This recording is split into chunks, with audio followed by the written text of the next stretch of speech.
ખરેખર આ જાહેરાતને કારણે ઘણા બધા લોકો અચંબામાં મુકાઈ ગયા છે।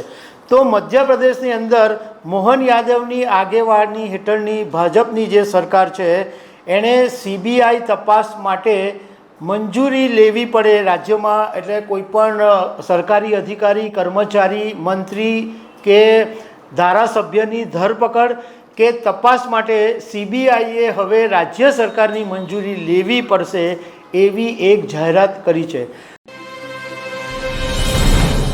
નમસ્કાર દર્શક મિત્રો, મધ્યપ્રદેશની અંદર ભાજપની સરકાર છે અને ભાજપની સરકારે એક ચોંકાવનારી જાહેરાત કરી છે। ખરેખર આ જાહેરાતને કારણે ઘણા બધા લોકો અચંબામાં મુકાઈ ગયા છે।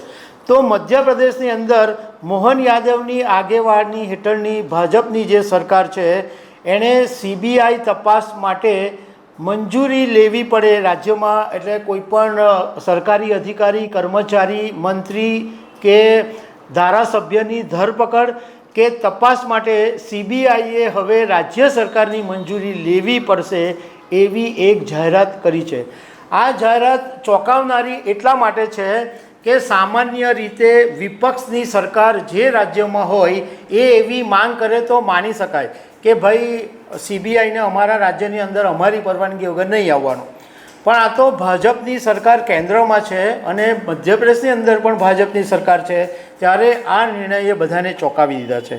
તો સીબીઆઈ વિશેની જે માહિતી છે એ હું તમારી સાથે શેર કરીશ। મારું નામ રાજેશ શાહ છે અને તમે જોઈ રહ્યા છો ખબર છે .com। દર્શક મિત્રો, મધ્યપ્રદેશની અંદર મોહન યાદવની સરકારે એક નોટિફિકેશન બહાર પાડીને એવી જાહેરાત કરી છે કે હવે મધ્યપ્રદેશની અંદર સીબીઆઈએ રાજ્ય સરકારના કોઈ કર્મચારી, સરકારી કર્મચારી, અધિકારી અથવા મંત્રી અથવા ધારાસભ્ય કોઈની પણ જો તપાસ કે ધરપકડ કરવી હશે તો પહેલાં રાજ્ય સરકારની લેખિતમાં મંજૂરી લેવી પડશે। રાજ્ય સરકાર લેખિતમાં મંજૂરી આપે, પરવાનગી આપે પછી જ સીબીઆઈ કોઈપણ કાર્યવાહી માટે આગળ વધી શકશે। તો આપણા મગજની અંદર એક સવાલ ઊભો થાય કે સીબીઆઈ તો કેન્દ્રની એજન્સી છે, તો એણે રાજ્ય સરકારની પરવાનગી લેવાની જરૂર શું કામ પડે? તો એમાં એવું છે કે એક એવો નિયમ છે કે સીબીઆઈની જે કામગીરી છે એમાં કેન્દ્ર સરકાર અને રેલવેને બાદ કરતાં બાકીની કોઈ પણ કેસોની તપાસ જો સીબીઆઈએ કરવી હોય તો રાજ્ય સરકારની લેખિત પરવાનગીની જરૂર પડશે, એવો એક નિયમ છે બંધારણનો। અને એ નિયમ મુજબ કોઈ પણ રાજ્ય હોય એ એવું કહી શકે કે ભાઈ અમારી લેખિત પરવાનગી વગર તમે અમારા રાજ્યની અંદર એન્ટ્રી કરી શકશો નહીં।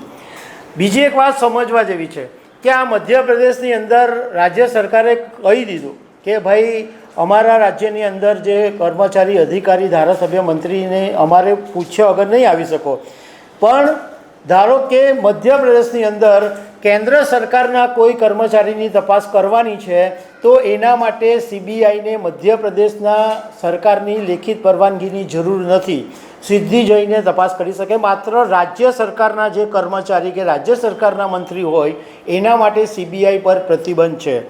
અત્યાર સુધીમાં જેટલા રાજ્યોએ આ સીબીઆઈને માટે પ્રતિબંધ મૂકેલો છે એન્ટ્રી પર, એની અંદર ઝારખંડ છે, પંજાબ છે, તેલંગાણા છે, પશ્ચિમ બંગાળ છે, કેરળ છે, એમાં સીબીઆઈના પ્રતિબંધ પર બેન છે। અને એમાં પણ સૌથી વધારે જો કોઈ ચર્ચાસ્પદ રાજ્ય હોય તો એ પશ્ચિમ બંગાળ છે, કારણ કે મમતા બેનર્જીએ સુપ્રીમ કોર્ટની અંદર કેસ કરેલો છે કે અમે પરવાનગી નહોતી આપી, એમ છતાં સીબીઆઈએ આવીને તપાસ કરેલી છે।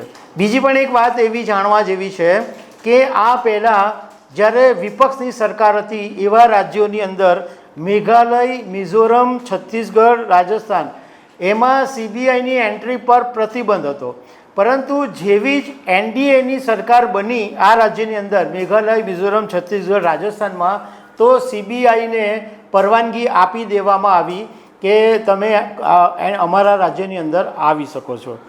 બીજું એક તમને માહિતી સાથે સાથે એ પણ આપી દઉં કે કેન્દ્ર સરકારની જે બીજી એજન્સીઓ છે જે એન્ફોર્સમેન્ટ ડિરેક્ટરેટ એટલે ઈડી અને એનઆઈએ એમને કોઈ જ પરવાનગીની જરૂર હોતી નથી. કોઈ પણ રાજ્યમાં જઈ અને કોઈ પણ જગ્યાએ જઈને તપાસ કરી શકે છે.